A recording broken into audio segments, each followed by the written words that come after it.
Selamat malam. Hari ini Kaisar akan sedikit membahas tentang materi persamaan garis lurus ya untuk Almira. Jadi untuk persamaan garis lurus ini yang perlu diketahui itu yang pertama kamu harus tahu ada namanya fungsi garis lurus ya. Nah, fungsi garis lurus itu bisa dituliskan dengan dua cara, yaitu yang secara eksplisit, yaitu Y sama dengan mx plus C ya, mx plus C, atau satunya lagi yang secara implisit biasanya dituliskan dengan ax plus by plus C sama dengan 0, seperti ini ya. Nah, jadi selain rumus fungsi yang harus kamu ketahui, yang kedua kamu harus ketahui juga dalam persamaan garis lurus ada yang namanya kemiringan ya, atau kemiringan ya, kita tulis saja kemiringan atau simbolnya huruf M, kemiringan ya.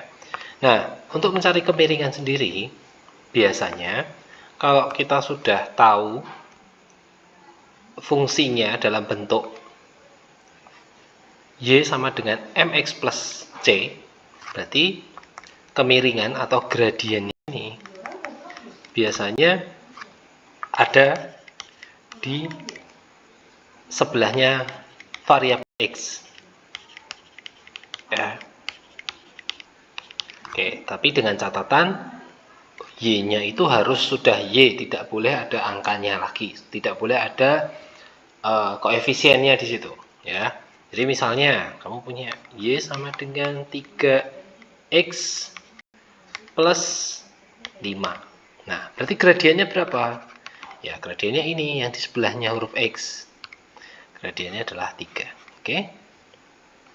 Tapi kalau misalnya nanti belum diketahui titiknya atau fungsinya belum diketahui, kamu bisa pakai berbagai rumus untuk mencari gradien.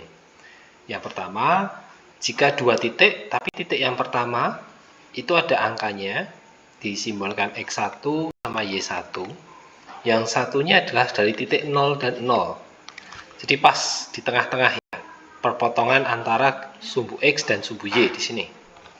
Nah, itu bisa menggunakan cara tinggal kamu bagi nilai Y1 dibagi X1 ya. Nah, semisal nih, contoh nih, kemarin kan kita udah bahas sampai nomor 9 ya. Nah, untuk nomor 10 yang ada di sini, tentukan persamaan garis grafik berikut ya. Nah, ini kita sudah punya titik yang sudah diketahui, yaitu titik 5 dan juga 9. Berarti 5 ini mewakili X1, 9 mewakili Y1. Untuk kemiringan, berarti ini adalah gradiennya, M-nya, yaitu 3/5.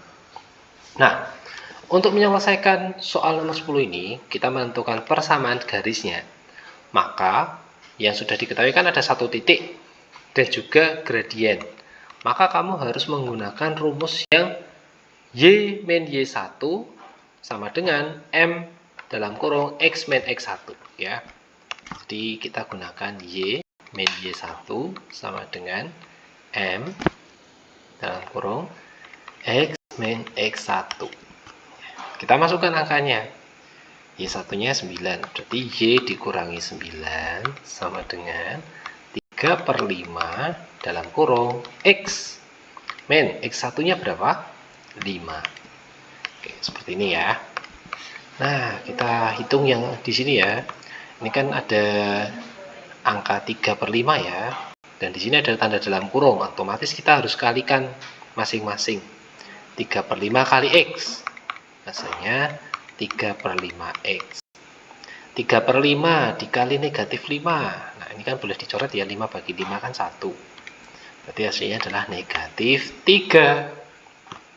Nah, lalu di sini yang negatif 9 ini boleh dipindah ke samping kanan ya. Pindahin aja ke samping kanan. Berarti Jadi dari negatif berpindah jadi positif ya. Maka di sini kita tulis Y sama dengan 3/5X dikurangi 3 ditambah 9. Maka Y sama dengan 3/5X negatif 3 tambah 9, hasilnya adalah positif 6. Nah, seperti ini sudah boleh. Ini boleh ditulis fungsinya seperti ini. Ya.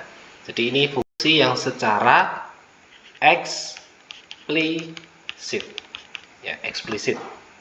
Nah, bagaimana dengan yang implisitnya? Nah, kalau kita mau buat menjadi yang bentuk implisit, maka kita harus hilangkan penyebutnya ini, ya.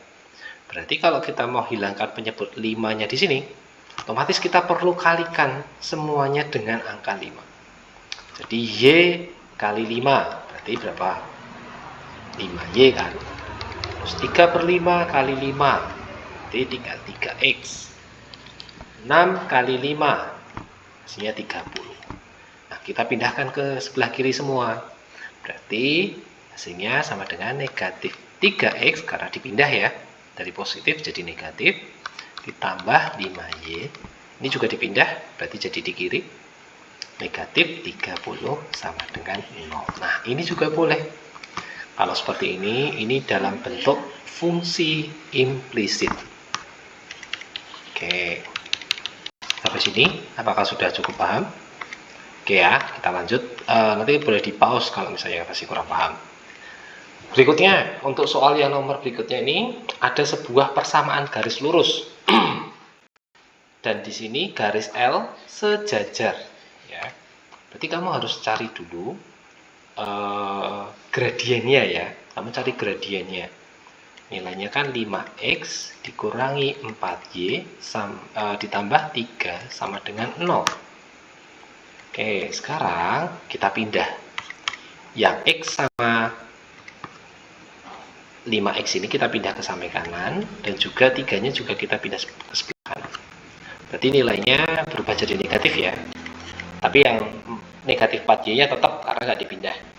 Negatif 4Y sama dengan negatif 5X. Ini juga berpindah. Berarti jadi negatif 3.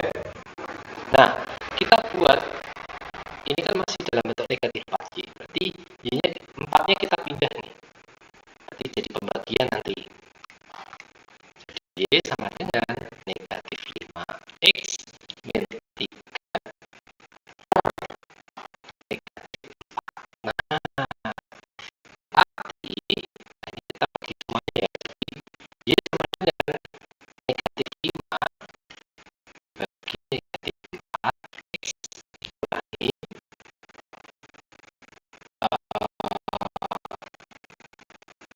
karena negatif 3 sama negatif 4 juga.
Ya,